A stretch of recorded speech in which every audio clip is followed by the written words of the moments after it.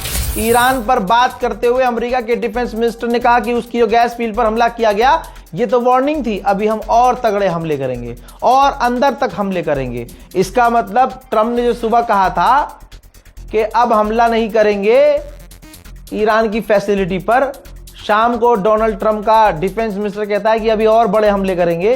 तो फिर ये अरब देश ध्यान दें इस बात पर, अरब ध्यान दे कि तुम्हारे लिए अमेरिका खुद खतरा पैदा कर रहा है। डोनाल्ड ट्रंप खुद खतरा पैदा, सुबह कह रहा है नहीं करेंगे, शाम को कह रहा है कि बड़े हमले करेंगे ईरान पर, और इशारा कर रहा है कि अभी तो छोटा हमला किया है ईरान की फैसिलिटी पर, अभी हम और बड़े हमले करेंगे।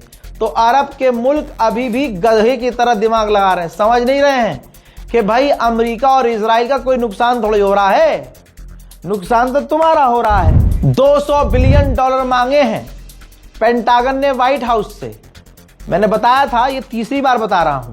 इसी पर बात करते हुए अमेरिका के डिफेंस मिनिस्टर ने कहा कि वो जो $200 बिलियन मांगे हैं ना, वो नंबर बढ़ सकते हैं, हो सकता है 2 की जगह $4 बिलियन हो जाए। और क्योंकि बुरे लोगों को मारने में पैसा लगता है, ना बुरे लोगों को नहीं, सच्चे लोगों को मारने के लिए, लोगों की आवाज दबाने के लिए, लोगों का साथ हासिल करने के लिए पैसा लगता है मुन्ना।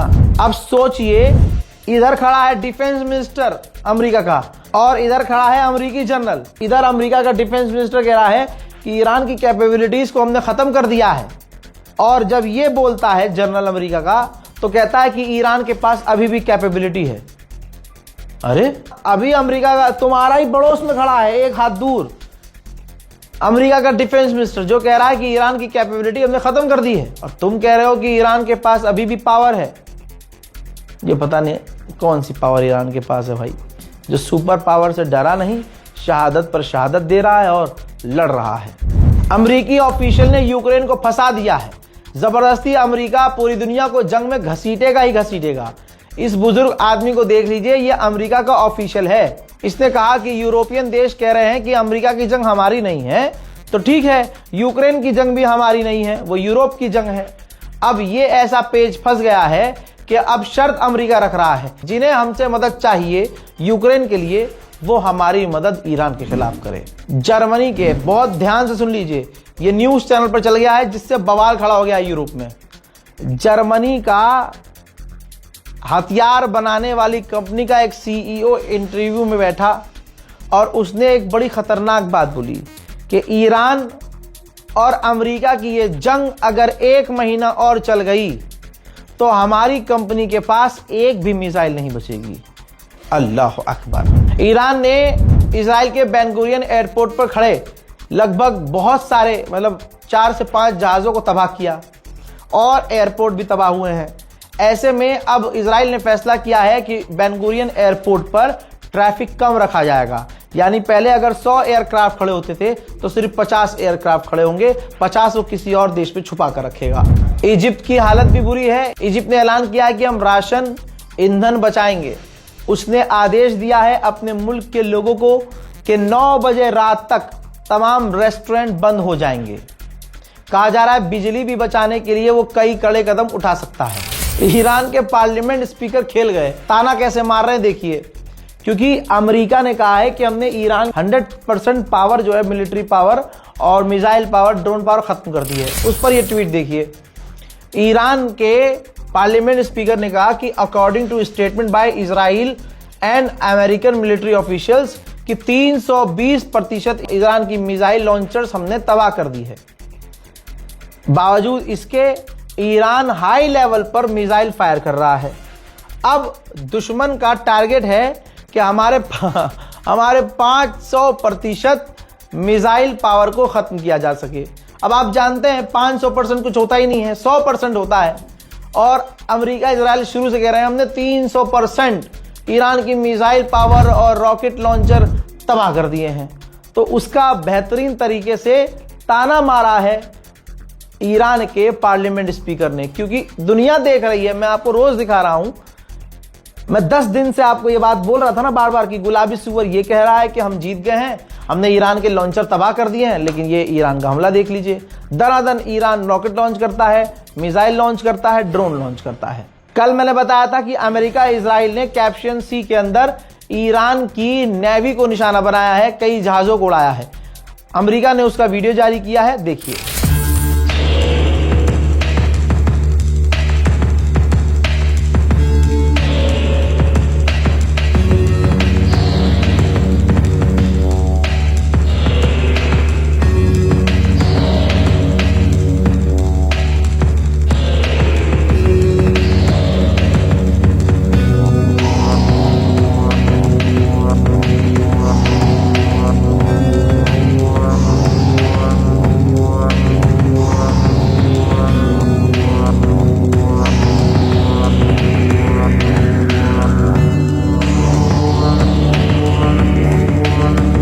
हजरात मोहतरम, उधर आबू धाबी की एक सैटेलाइट इमेज, और सैटेलाइट में जो आपको दिख रहा है ये है फ्रांस का एयरबेस जो हिट हुआ है।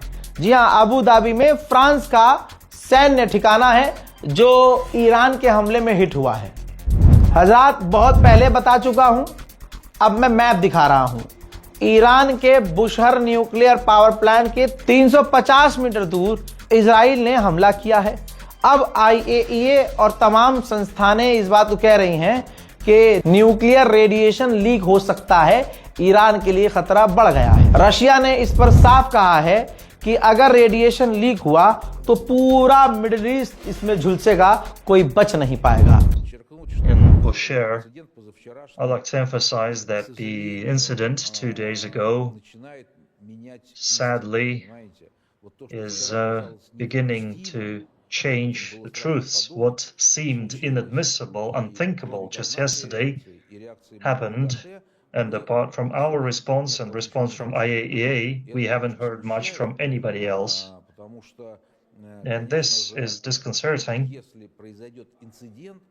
because if an incident happens, it will be at least of regional scale, and it will affect lots of countries in the Middle East.